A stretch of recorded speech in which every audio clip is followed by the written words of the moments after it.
आप कोई भी कैमरा यूज कर रहे हैं उसमें ये सेटिंग जरूर होगी। क्या आपने इसे कभी यूज किया है? नहीं किया। आज मैं इसी के बारे में आपको A to Z बताने वाला हूँ। इसके फायदे क्या है, इसे नुकसान क्या है, इसको किस प्रकार यूज करना है, आखिर इसको यूज करने से आपको क्या बेनिफिट होने वाला है, आप जानकर चौंक जाएंगे।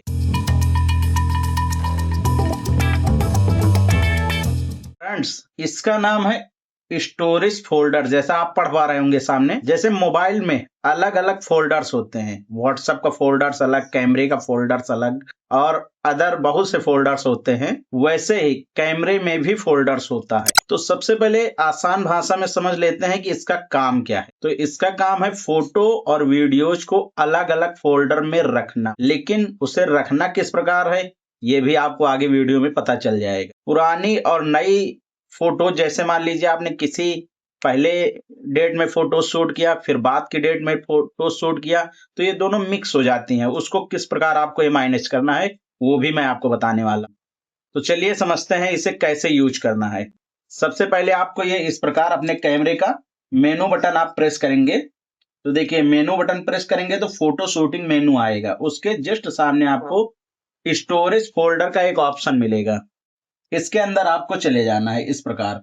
अब आप यहाँ पे देखेंगे तो आपको 3 फोल्डर्स मिल रहे हैं, rename, select folder by number, select folder from list. मतलब इसमें आप रीनेम भी कर सकते हैं इस फोल्डर को, जैसे कि ये फोल्डर है, इस पे आप जा करके अपने हिसाब से कोई नाम डाल सकते हैं। बताता हूं कैसे। मान लीजिए मैंने कोई एक आज वेडिंग शूट करनी है, तो मैं इस पे डाल देता हूं वेडिंग। तो किस प्रकार डालेंगे, ये देखिए, इधर बगल में आप अपने इस बटन से आप आगे पीछे करेंगे तो ये देखिए नीचे ऊपर हो जाएगा। तो मान लीजिए मैंने यहाँ पर W दबाया, ऊपर जा करके E दबाया, उसके बाद ये डबल D, जो भी आपकी ये मीनिंग्स होती है, ये देखिए वेडिंग यहाँ पर आप लिख देंगे और उसके जस्ट सामने यहाँ से आपको बस ओके कर देना है। देखिए यहाँ पर आपका वेडिंग लिख करके आ जाएगा। तो इससे आपको ये आसानी होगी कि जब आप फोटो सिलेक्शन करते हैं तो देखिए सारे फोल्डर्स आपको खोल खोल के चेक करने होते हैं, तो उसमें काफी समय जाता है। जब आप इस प्रकार का फोल्डर्स रखेंगे तो बस इसी फोल्डर्स पे आपको फोटो शूट करनी है और वो ऑटोमेटिक इसी में सेव हो जाएंगी। चलिए दूसरे की बात करते हैं, जैसे सेलेक्ट फोल्डर्स बाय नंबर। जब आप इसके अंदर जाते हैं तो देखिए यहाँ पर आप नंबर के हिसाब से भी फोल्डर बना सकते हैं। मान लीजिए अगर आप लिखना नहीं चाहते, सिर्फ आप चाहते हैं कि 1 से 10 तक फोल्डर बन जाए। मान लीजिए 10 दिन का आपका प्रोग्राम है, कोई भजन कीर्तन या फिर कोई भी प्रोग्राम है आपका, अगर 10 दिन का है तो उसके लिए आप नंबर्स का यूज भी कर सकते हैं। चलिए बैक आ जाता हूं यहां से।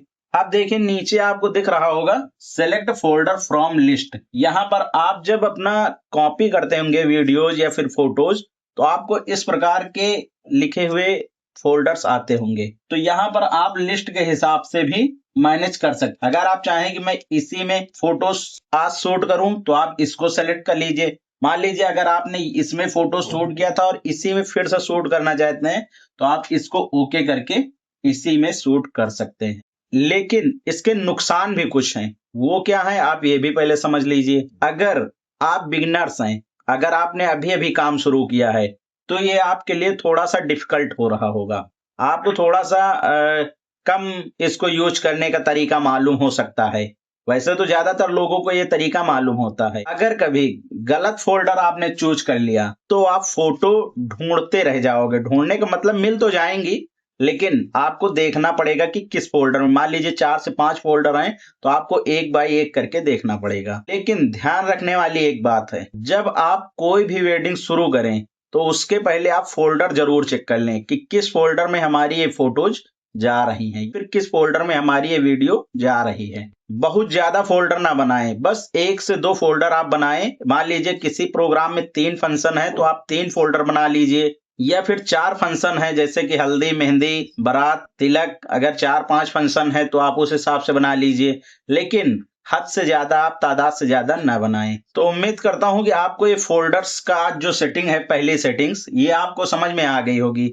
मैं आपको टोटल सेटिंग्स बताऊंगा, जितनी भी आप इसमें सेटिंग देख रहे हैं मैं एक बाय एक करके टोटल सेटिंग्स की आपको वीडियोज दूंगा। तो अगर आपको ये वीडियोज अच्छी लगी हो तो वीडियो को लाइक कर दें। इसी तरह की सेटिंग्स पाने के लिए चैनल को अभी सब्सक्राइब कर लें। मिलता हूं किसी नेक्स्ट वीडियोज में, तब तक के लिए